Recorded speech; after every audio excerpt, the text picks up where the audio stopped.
Now, notice that I'm not saying we're running out of things.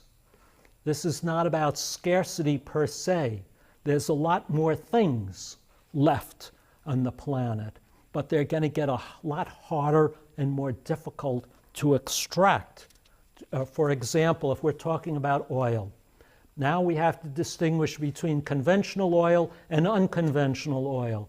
Conventional oil is the liquid stuff that if you drill, Mother Nature is very convenient for us. It comes pouring out of the earth as a liquid and comes shooting out. You don't have to do much work at all.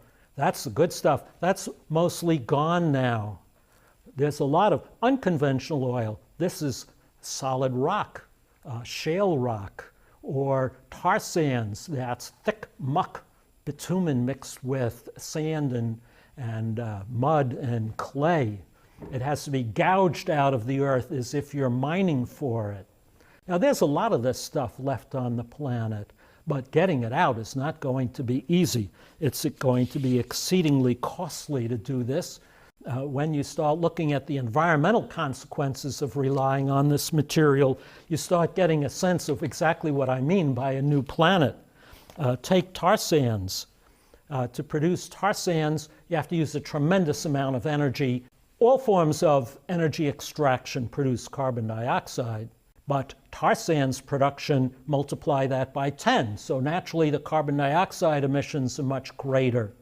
As a result, Canada, which was one of the earliest signatories to the Kyoto Protocol, which calls on countries to reduce their carbon dioxide emissions, last year had to pull out of the Kyoto Protocol because they're no longer capable of keeping their commitments, exclusively because tar sands are now the leading emitter of carbon dioxide, greenhouse gases in Canada, and they're so committed to producing these tar sands that they've given up their commitment to reducing greenhouse gases and protecting the planet from climate change.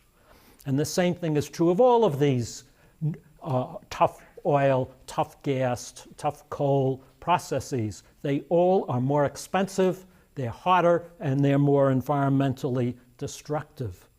They also require a lot of water, and the water becomes contaminated with toxic substances.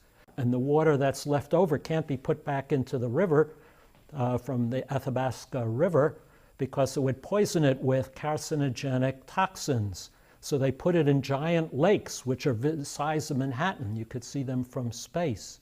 And they build earthen dams and say, oh, they'll be safe. But the carcinogenic materials are leaking into the river, being carried downstream to Native American communities where cancer rates are now spiraling upward.